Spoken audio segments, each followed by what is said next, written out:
Talk Real Estate with Sharon McNamara, sponsored by Boston Connect Real Estate Services. Hi, I'm Sharon McNamara, and you are listening to Talk Real Estate Roundtable. Let me share a little bit about my background before we get started. I am the broker-owner of Boston Connect Real Estate, a boutique real estate firm that is home to over 30 real estate sales and marketing consultants who service home buyers and home sellers throughout Boston, the South Shore, the South Coast, and Cape Cod. Our firm takes pride in assisting our clients in the next chapter of their lives by taking a holistic approach to their real estate endeavors. We believe that every move should be a moving experience. Every week, my real estate team member, Mary Baker, and I, along with the director of Boston Connect Real Estate, Melissa Wallace, provide you with our unique marketing approach to selling homes and share with you our expertise in navigating the home buying process. We like to mix it up sometimes, so not only will you hear our perspective on real estate topics, but you will hear the expert thoughts and opinions of some of our real estate agents at Boston Connect Real Estate and the preferred professionals that we trust. Be part of our roundtable. If you have any questions during the show, please call 781-837-4900. We'd love to talk real estate. Follow us on Facebook, Instagram, and wherever you listen to podcasts at Talk Real Estate Roundtable. If you would like a one-on-one consultation with me and my team or one of the dedicated agents at Boston Connect Real Estate to discuss your real estate needs, you can connect with us at bostonconnect.com or 781-826-8000. Now, sit back, relax, take good notes, and let's talk real estate. And hello to all my South Shore neighbors. You are listening to Talk Real Estate Roundtable. My name is Melissa Wallace, and I am in the studio by myself, but I am joined via Zoom by Sharon McNamara. Hello, Sharon. Hello from beautiful Edgartown. Here I am. You have to say good morning. Did you realize it was too late in the day so far? I know. Good morning. I'm here. I made it. So. And then you'll be here with me next weekend, actually, and sarah, right? Yeah, we'll be partying it up on the boat over there with Mr. McNamara, Captain McNamara. Yeah. So I am joined via Zoom with Sharon McNamara, and then we have a very special guest today. I believe it's her first time on the show. Is that correct? Yes. Yeah. She's like shaking her head. I'm like, we have to talk. It's a talk show. Although everyone on Facebook can see us, but yeah. So we have to get a little out of our comfort zone. But today we are joined by Liz Costa, who is Sharon's sister. Hi, Liz. Hi. How are you? Good. How are you? I'm hanging in there. Good. I know. I feel like I haven't seen you in person in a while, so you'll have to come by and say hi. Absolutely. Swing on by the office. The office. But today we are joined by Liz because we are talking about condos, and Liz just happens to live in a condo. So we're going to be talking about the pros and cons of condos, what it really means to sell a condo, buy a condo, all the important factors that go into that. Sharon and I were sort of on the same wavelength this week, right, Sharon? That was so weird because I wasn't sure if I had, because we were discussing, Liz, and to all of our WATD listeners, we were discussing what we were going to discuss on Saturday, and I sent Melissa a text. I think it was on Friday. Thursday. Said, Thursday. I was like, hey, why don't we discuss condos on the radio show this weekend? And she's like, already have the agenda going. So we were definitely on the same page. So yeah. Well, Sharon and I met last week, and we talked about this list that we had created a while ago with all these topics that we could talk about on the show. So I looked back on Thursday morning, and I pulled 2 topics from there. I talked to Julia about it, and I said, why don't we go with condos? I'll let Sharon know. Got busy. An hour later, you text me, what about condos? I'm like, are you reading my mind? It's like, so weird. I'm like, yeah, I already got an emotion here. And then one of our agents, Michelle Fay, came in, and we were talking about condos because she's getting ready to put a condo on the market in Halifax. So exciting stuff. But and too, I asked my sister to join us because the past couple of weeks we've been discussing insurance and things like that. A couple of weeks ago, I had, my insurance person on, my insurance broker, Sean Cunning from Sullivan Garrity. I had him on, and we were discussing condos, and I explained the situation of something that happened at my sister's house. So I thought this would be a really good show for her to join us with, because she also learned some things when it comes to insurance that people should be aware of when you are living in a condo. So Liz, do you want to just give a synopsis? Don't go too deep into, into the details of everything that went on with the insurance, but maybe just a little highlight of like where you live in the condo development and things like that. Sure. I live in the Gables condos. They're located in Abington, Mass. I live in a one-floor unit, and I do have a neighbor who lives under me. And so you're in a one level. You have a one level unit, but you're up on the second floor. Yeah, just to get the vision for all of our listeners. I'm up on the second floor, so I have a person who does live under me. I'm on the second floor. Again, I'm at the Gables in Abington. I love my condo. That is a pro for living in a condo. I have almost 1,600 square feet. I have 2 bedrooms, 2 full bathrooms. I didn't know you had so much space there. Yes, it's a very large condo. And ironically, the reason why I bought it is because when I was selling my house to downsize, I wanted a condo big enough for my dining room. So that's how she chose. She chose because she wanted something big enough for her dining room set. That's so funny. I mean, I just hate walking into condos and you see the front door. You come in the front door and you see the back door. That to me is not a home. That to me is a closet. So, and I found this condo and absolutely loved it. I've been here over 10 years now, and I've never had any issues. I love it. I love not doing yard work, snow removal.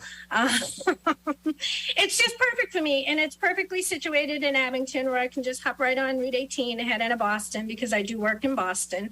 So, and then it's close enough to my sister and parents who are in Pembroke. It's only like 20 minutes down the street, back roads. So it's a great location for me. And that's, I love it. So I didn't know if you wanted me to explain my... Yeah, so you just give a quick synopsis of what happened a couple weeks ago.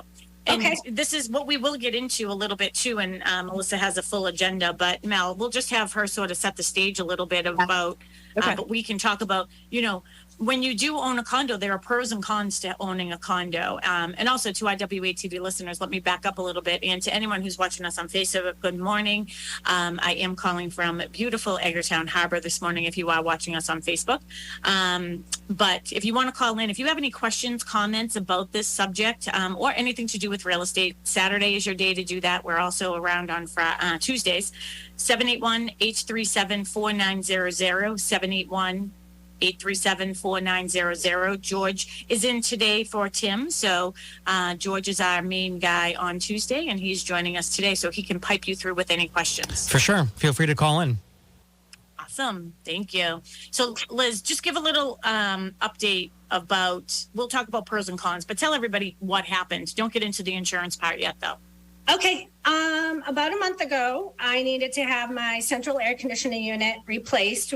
My condenser, which sits outside the unit. As a condo owner, you are responsible for your furnace, your air conditioner, condenser, anything like that. So I reached out to my guy who's been servicing my air conditioner for the past several years, and we decided to go for it and replace it. So he had to replace the system outside, which we knew. However, the newer systems are made with, I think, a different type of Freon, or they require a different type of evaporator coil system, which is the system that sits on top of your furnace. So he's like, we're going to need to replace that as well. And I was like, sure, just do your thing, go for it. So my furnace sits in a large utility closet. And in this closet, I have my washer and dryer tower, and then my furnace. And because he didn't want to have to, or not have to, but he couldn't replace the existing pipes that go from your furnace through your attic to, dispel the bad gas when you have your heater on in the winter. So what he did was he cut them, put them back together with elbows. Everything worked out great. But for the coil system, he needed to do some soldering. He needed to take the copper pipes and, get them heated so he could fuse them into my existing furnace. Now, with that said, when you own a condo, by law, the newer condos at least, they're set up with fire alarm sprinklers. So when these sprinkler heads reach 150 degrees in heat, they go off. So long story short, while he was in there soldering, he was just about finished. Literally, he was like moments away from finishing what he had to do. My fire alarm sprinkler went off. And they do not sprinkle like when you think of a sprinkler, you know, they gush. I mean, it was like a fire hose pouring out of that closet. Needless to say, it just hit the ground and just flowed.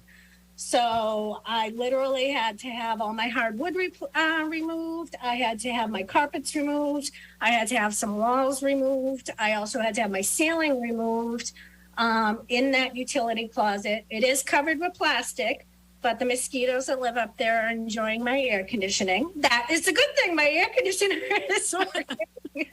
So the good news is you have central AC, but the bad news is you don't have hardwood floors.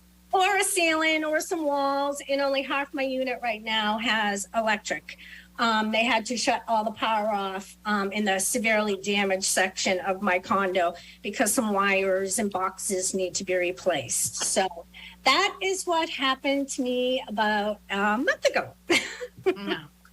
So, and Mel, I know that you have a full agenda here too, but one of the things I just want to say too is, you know, what happened to, it's not even so much the newer condos, it's building code in every town. Okay. And obviously has something different. It's because there's so many units put together. So generally speaking, I think that the state code is if there are 3 units that are together, either on top of each other or side by side, that they would have to have that sprinkler system in place.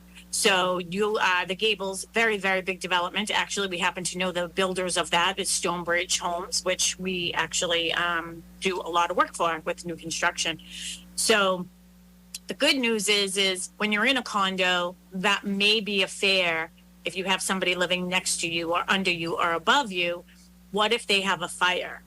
Things are in place. So if that does happen, things are taken care of by a big sprinkler system.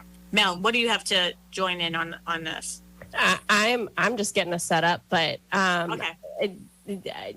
Yeah, I love that you're joining us, Liz, because I love when sort of people from, I know we're from the real world, but like you're from the real world in a sense. Like, Yes. you're on here talking about real estate, even though you're not in it every day like Sharon and I are. But we love hearing real stories, and you know, I think we just try to keep it real. So do we want to start off? I know everybody has the agenda. Do we want to start off with this, or do you want to continue on, you know, with your situation there, Liz?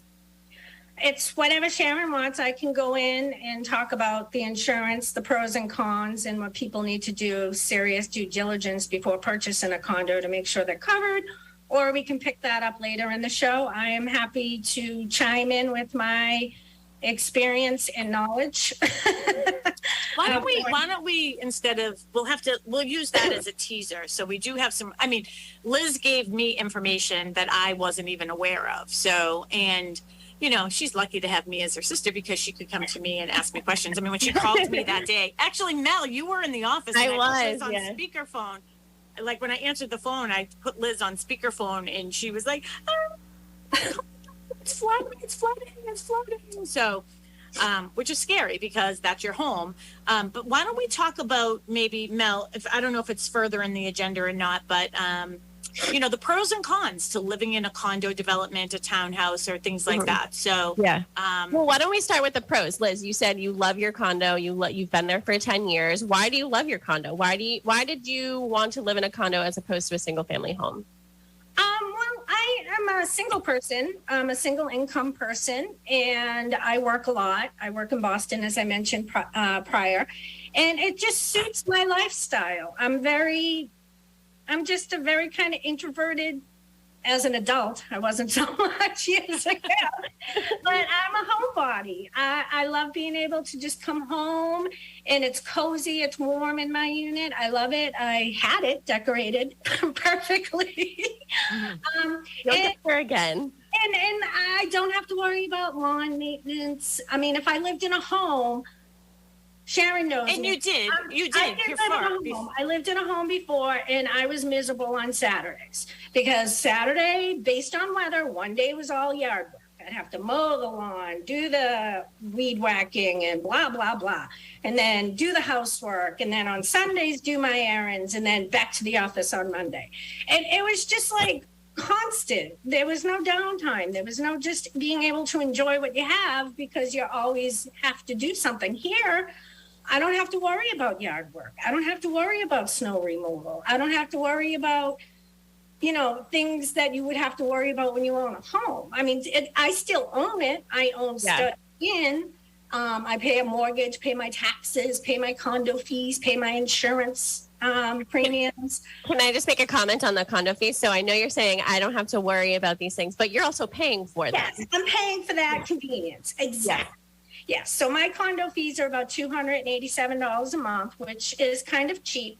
I mean, here at the Gables, we don't have like a pool or anything like that. We have, the tennis courts, basketball courts, a large area with dumpsters, for your trash. They have a beautiful clubhouse that you can, rent out and use for events. There is a weight room, an exercise area that you're, free to use. And I don't know, I just like it. It's sort of like my own little gated community here. Like when I'm at work and I deal with so much stress at work and I'm on, from 5 a.m. till 4 p.m. and I'm just on. I like being able to come home, feel safe. I have neighbors that I talk to if, I need to. And it's just, and I don't have to worry about all the noise outside. Like having I got to paint the house next summer or things like that. It's just, it suits me. It's not for everybody because you are, living with other people. Like I do hear noise from, Angie, my neighbor downstairs, I can hear the door shut or when her grandkids come over and the Olympics. And I'm always like, Angie, seriously, are they trying out for the Olympics next year? Because if they run one more time, I'm going to kill them. But for the most part, that is something that you really consider, and it's like one of the things that I did said earlier, Liz, is, during your accident with the alarms going off and the sprinklers going off, it flooded your unit and it destroyed the unit downstairs. It destroyed her unit. It's destroyed.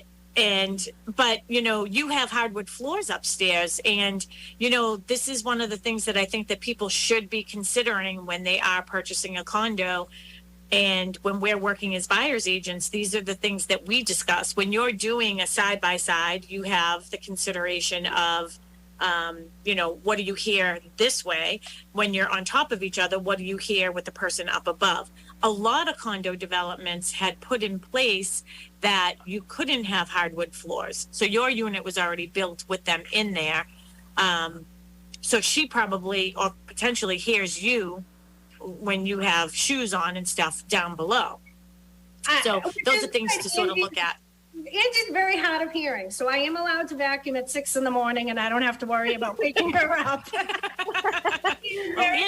Angie still isn't living in her unit, by the way. So because of the accident. So. Yes. Ironically, I do have one person under me. I have 2 people beside me, and then on the other side of my master bedroom is a townhouse. Summer townhouses. We don't need to get into that, but I do not hear anything from my next door neighbors. I do not hear anything from the woman who lives on the second floor next to me this way. I do not hear anything from the gentleman that lives under her. For some reason, the insulation or the soundproofing between top and first floor is a little on the weak side. So I literally can hear when Angie coughs sometimes. She, like, when she's coughing fits, I'm always like, are you okay down there? No.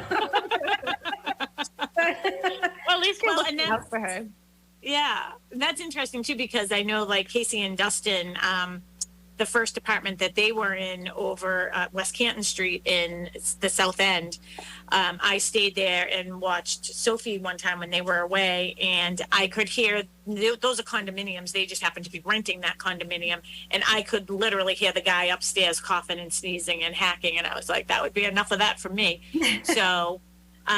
So those are some of the pros that you were saying, that you don't have to do the maintenance. It's very carefree and all that. Why don't you tell me what some of the negatives are, other than you can hear her? Other than you can hear her.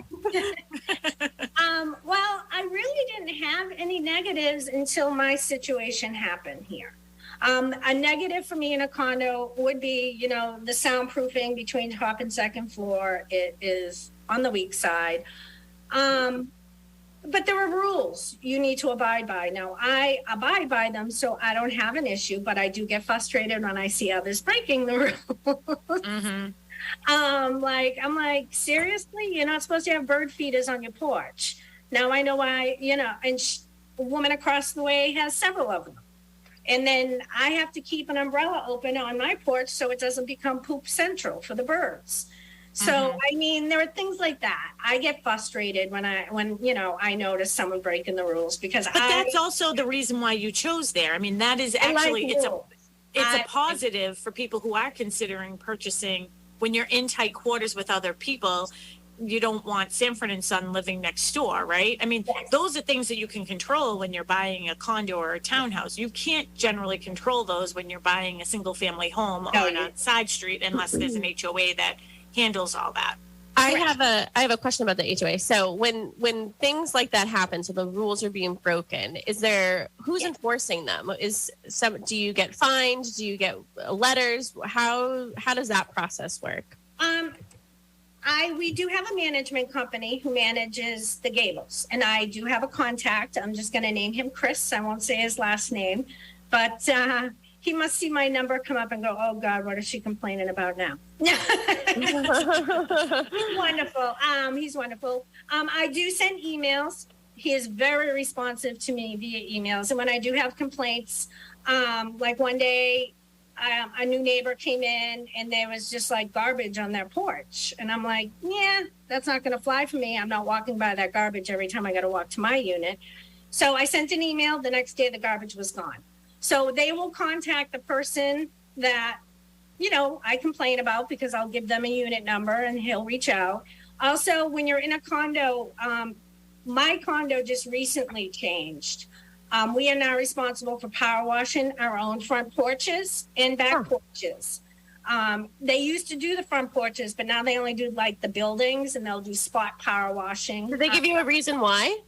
Expense. It's just becoming, they want to try to keep the condos fees decent, which I think my condo complex has decent compared to other people who pay large. Yeah, but if you think about the alternative to that, Liz, is you're going to be somebody who it's going to bother you when your porches get gross. But you have one that when I went there recently during your accident, I was like, that looks awful. Yes, and I will put in a call and I will say, Chris, I mean, I don't even know if that guy owns a broom. Is he aware that he's responsible for power washing his own, deck, front porch, back porch? And he'll reach out to that person, and they do get warnings. And I've heard they do get fined if they don't power wash their property. Even though now we're financially responsible for the power washing, I get mine done every other year. And I think last year I did it. Yeah, last fall I did it, and it was like, $300 and something. That may be a lot of money for some people. It's a lot of money for me, but you plan ahead, you budget. This is going to come up, and you got to get it done. So I'd rather pay someone to do it than, be on the condo naughty list. So yes, and you're better off than, I guess, if you can maintain your own expenses and put a little money aside. I guess that's better than having your condo fees go up.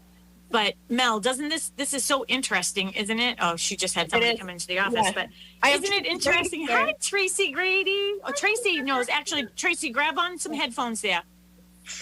Hello. Hi. So I don't know if you're running off to an open house or what, but we're talking about condos. This is my sister, Liz. And Tracy, do you have a couple minutes that you can stay? I can't. We have an open house at 11 o'clock in Situate. Oh, okay. Because we're talking about condos, but why don't you, real quick, this is Tracy Grady to all of our WATD listeners. She's a full-time real estate agent with her husband at Boston Connect Real Estate. They're the best of the best. They have done several projects that are new construction condos. So maybe we'll do a new construction show and we can discuss that. Maybe we can plan on that for Tuesday. Oh, you can't do Tuesday, but maybe we can do it, and we'll do it soon. Yeah. But one thing, how about just a top tip if you're buying a new construction condo? New construction condo, ooh, being put on the spot. It's been a little while since we've had some new construction.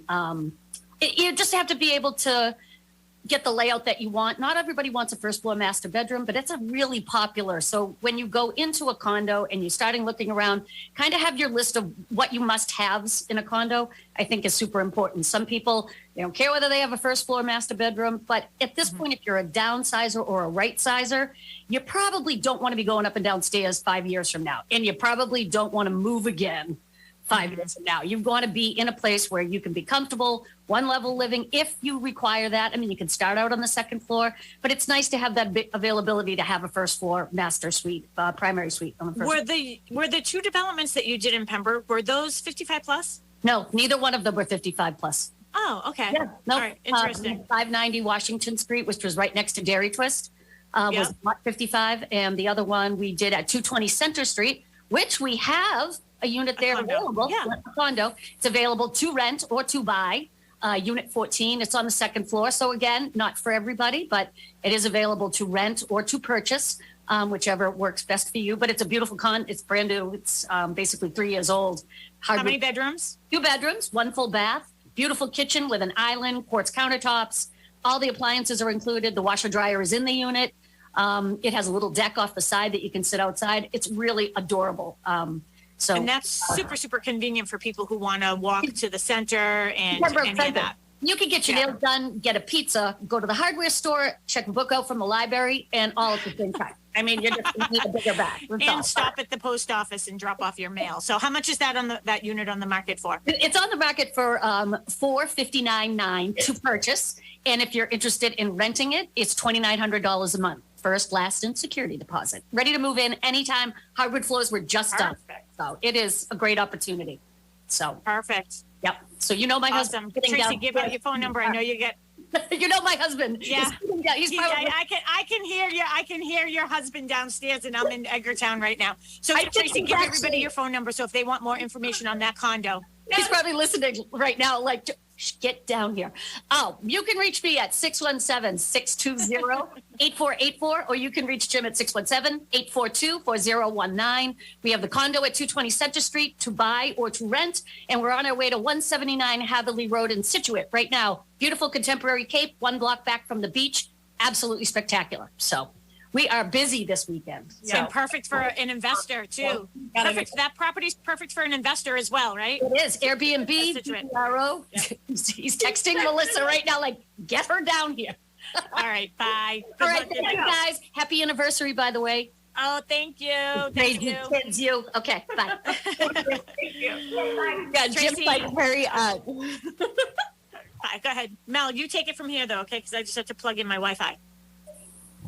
I missed that because I wasn't listening. But okay, so yes, that was Tracy Grady. She is on her way to open houses. I could hear somebody downstairs blowing up balloons, and I tried to look out the window. I don't know if you saw me like walking away, like opening the curtain. I'm like, I didn't see a car. I didn't see Jim's car. But hi, Gemma, you're listening. If you guys have any questions about condos or just want to say hi to us, happy Saturday. 781-837-4900 is the number at the studio. George is filling in today. I think George can hear me. Hi, George.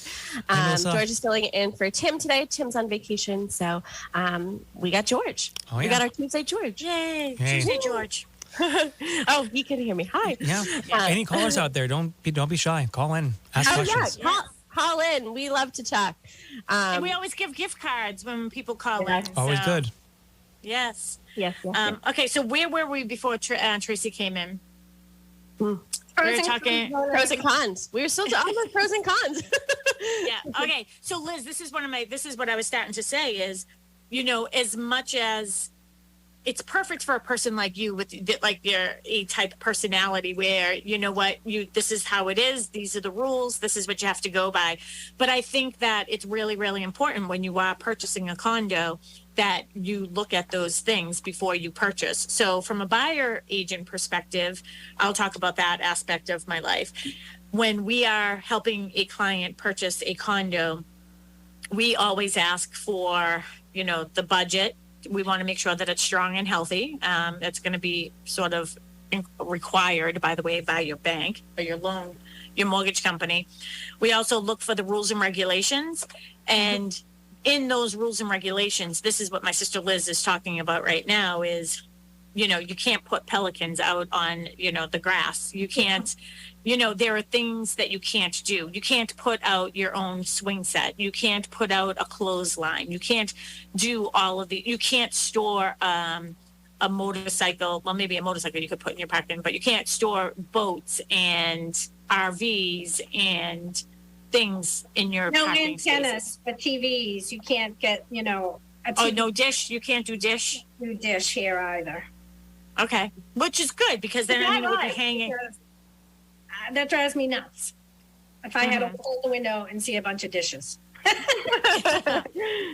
Yeah. So, for the person who wants that, because I know that a lot of times when we talk to people and they'll say, well, I don't really want to live in a condo. I think what they don't want is they think about everybody else's stuff or being in that close proximity to other people. I had a condo development right across the street from the one that Tracy was just talking about that she has for sale in Pembroke. That was years ago when I was the listing agent on that new development. And that was a 55 plus development. If you are thinking about right sizing, again, that is a term that I sort of coined. It's not downsizing, it's right sizing. So you're finding the right size for you right now. That was a 55 plus development. If you are looking for that, and we thought that this was a good time of year to talk about this too, because we're thinking about people who maybe want to sell their 4-bedroom colonial or their big cape or whatever they have, or any home that they have because of exactly what Liz is talking about. She doesn't want the maintenance anymore. She doesn't want to do that. If you're thinking about maybe snowbirding and getting into a development and getting into a condo, now is a good time to be thinking about that. So you can have a house here and you can have a house down in Florida or down south somewhere. But that 55 plus development, one of the things when we're looking at the rules and regulations, I know 100% that only one person has to be 55. So you could have a 55-year-old woman, we'll put it this way, who's married to a 50-year-old man. Ooh. A second marriage. Yeah. And he has 2 children that he has full custody of. Well, guess what? That family can live in that 55 plus development, even though it is a 55 plus. So those are the things you want to look at. Well, Sharon, did you say right before that? Sorry, I was on Facebook, but did you say that there are developments that everybody has to be 55 or over? Okay. Yep. Yeah. There are definitely developments that everybody who is living in that unit has to be 55, which I think that honestly, when a 55 plus is being developed, I think that the mindset of the town and the planning board, and I'm guessing that they're probably more tuned to this, and probably when this first one that I had done, it was one of the first of that type of 55 plus development that had been going on. I'm not sure that planning boards and zoning and everything were thinking about that aspect of it, but I would say for the most part, anybody who wants to live in a 55 plus development, their thought process is everyone there would be 55. So definitely look into those things. One of the things, now Tracy, I was trying to prompt her, but she couldn't read my mind. She's not like you, by the way. No, she's wonderful. She's great, but I didn't have enough time to sort of set her up to read my mind. When you are purchasing new construction, and again, to all of our listeners, you've heard my sister Liz, who's here joining us today. I'm so super excited about this, by the way. I know. It was a pleasant surprise here on a Saturday. Surprise Saturday. I know. And I actually texted her like 15 minutes before the show. When you are buying new construction, and I've done a lot of new construction condos as well, generally speaking, the condo fees are low.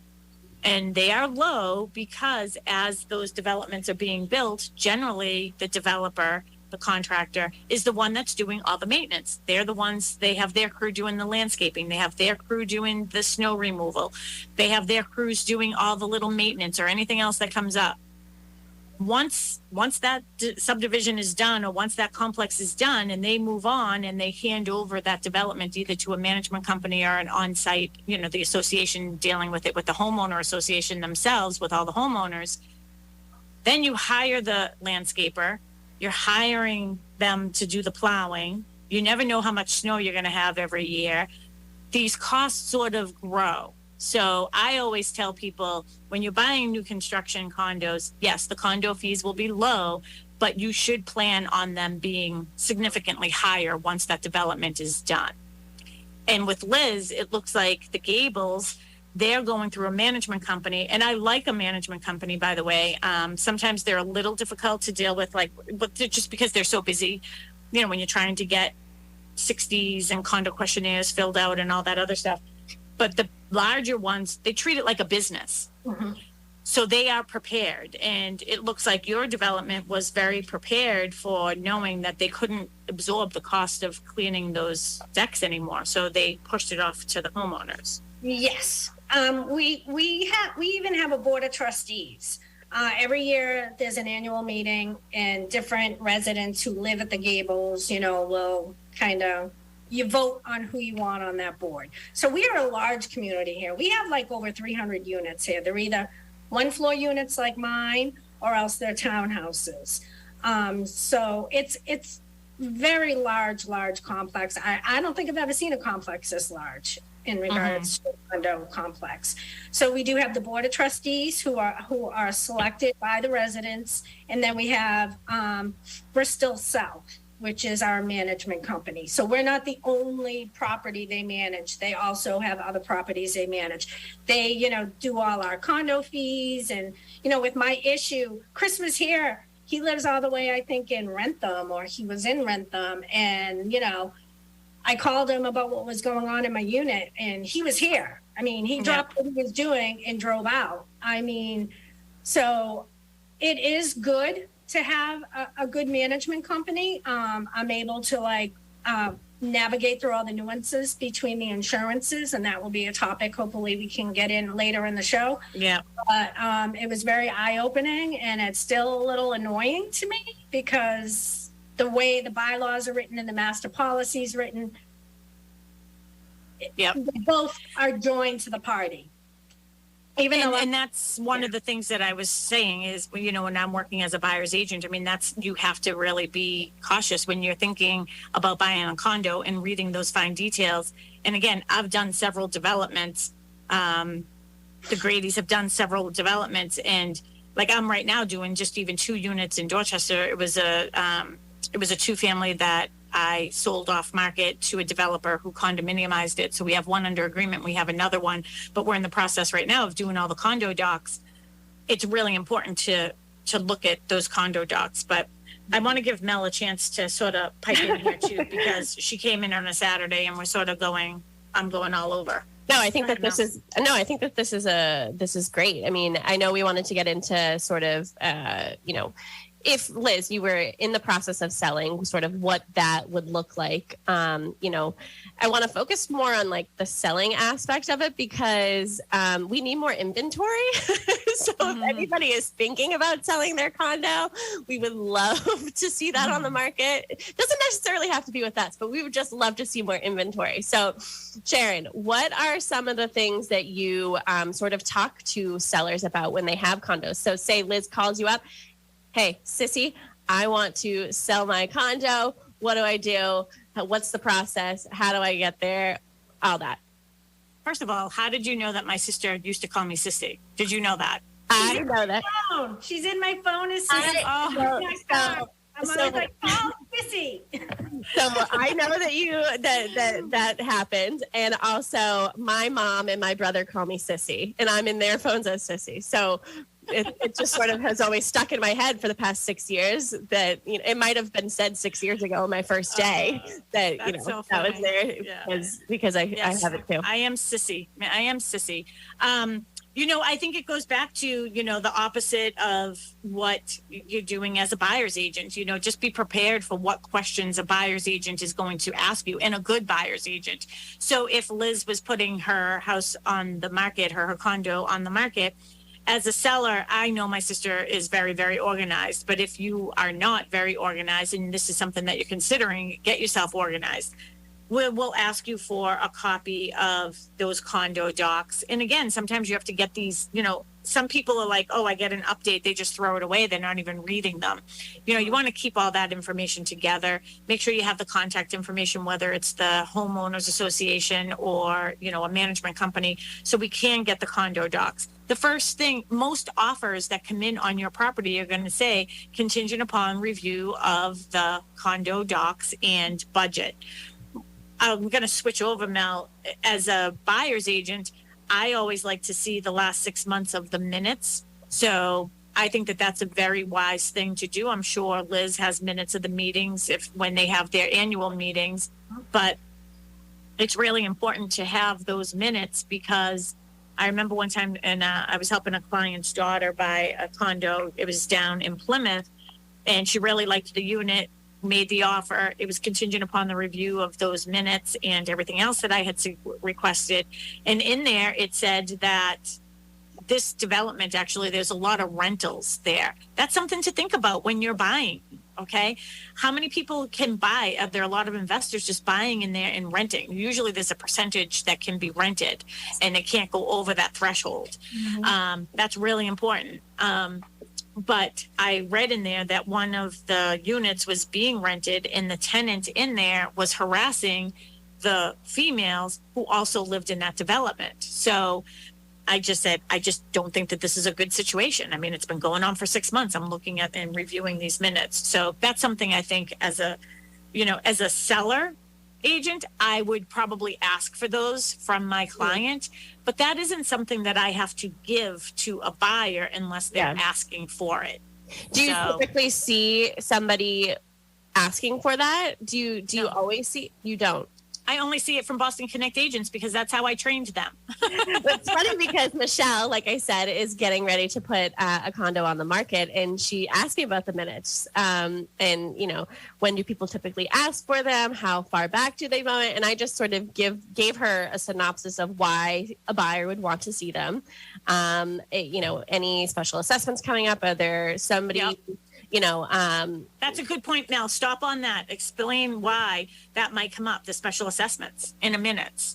Yeah, so it's required to write down everything. Sharon, you are a part of meetings, and you're supposed to write the minutes for those for the town of Pembroke. And, somebody's there writing down literally everything that is said and done in these meetings, who was attending them, what time things are said, all that. So it's important to look through these because maybe they only meet once a quarter, or they meet once a month or once a year. But you want to look back at these and see, okay, 2 meetings ago, they said that unit whatever or building whatever needs a new roof. Okay, so it's a condo association. We all got to chip in. We all got to pay it. So there is an assessment. There might be an assessment. So by the time a buyer comes in, it might be 3 to 6 months after this was said in the meeting, they might have to start paying.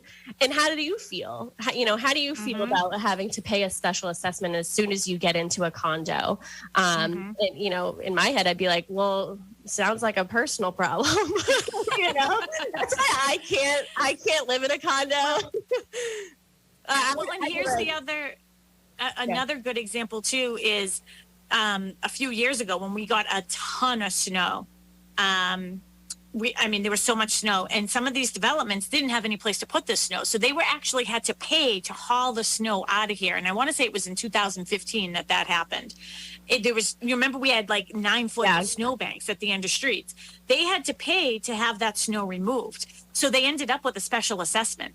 So you don't know about that. It takes time for all those things to sort of go through. So if you're asking and requesting the minutes of the meeting, you can see that, hey, we got this extraordinarily large bill for snow removal this year. We have to have a special assessment, and every unit is going to have to pay an extra $1,000. Yeah, anything like that. Or hey, the parking lot in a lot of these were done in phases, but that's another story for another day. But like different sections of a development. Liz, like you have 300 units there, so you must have separate associations, right? No, Just we one? We just are all one big happy One association, but they must have. I'm glad to see that you're happy. That's a really good thing for the Gables. I actually have other clients that live in the Gables as well. So, but it might be like you're not going to pay for if somebody if in front of your unit they had to do a new driveway in the new parking lot, that would show up in the minutes. Like, what is your units, like where you are, called? Like Section 100 or something like that? My area is Regency Way. Each area has its own name. So I'm Perfect. Regency Lane area, and then there's Hampton Way. And Perfect. Yes. So we have our own streets, our own stop signs. Yes. So, and a letter will come out and tell, there'll be a letter informing, you need to park in guest spots over by the clubhouse. We're repaving. I mean, that seems to happen frequently. So, so that's one of the reasons why you would want to be on top of that and look, to see if there are any special assessments. So, Melissa, thank you so much for bringing that aspect up. It's a good one. Other things that you can look at it, anything, say there's been break-ins. So this actually happened to me. My cousin was looking for a condo. I was helping her. We were at a showing and we didn't even get through the door, and there was something posted on the outside saying like, oh, due to all the recent break-ins. And we were like, yeah, I don't think we're gonna go in here. I think we're just gonna walk away from this. But something like that. So if somebody comes through and is breaking into cars and anything, or there's someone creepy walking around or something, these are all going to be in the minutes because they have to be talked about. That's the forum for these things to be talked at. And signage, stay in private way when you come into the Gables. So I mean, there is stuff like that. But back to assessments, which I think is a very important thing to discuss. I recently found out that windows and front doors and sliders, I have the set of sliders, the owner is responsible for replacing those. So in the Gables, they're not going to give you an assessment because everyone needs new windows or everyone needs new front doors. So I just had to go through that process about a year and a half ago. I had to hire a company to come in to replace my whole front door because it was starting to rust out on the bottom. And they needed a copy of the bylaws, because they had to see that I was in the right by replacing my front door. And then I needed to get approval from Chris and the management company saying, yes, approval is granted for the replacement of her front door. Now, it cost me, I think, a little over $6,000 to replace my front door, but each owner is responsible for their own windows and doors. So I think that's $6,000 for a front door. I know, $6,000 for a front door. I literally what? That's a good door. Oh my goodness, that's funny. That's a nice front door.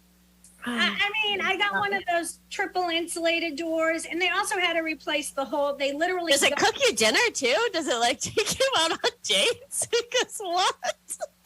No, but they had to replace the whole entryway. So it wasn't just taking a door off the hinge and putting a new door. They literally had to gut my whole entryway and install a whole new unit. And then I got obviously a new, storm door as well. I mean, but I had to stick by the design. I couldn't get one of those lovely country doors that I love when I see on houses with the little windows. And I had to stick by standard spec and the color of my shirt. All the doors are this color in this complex.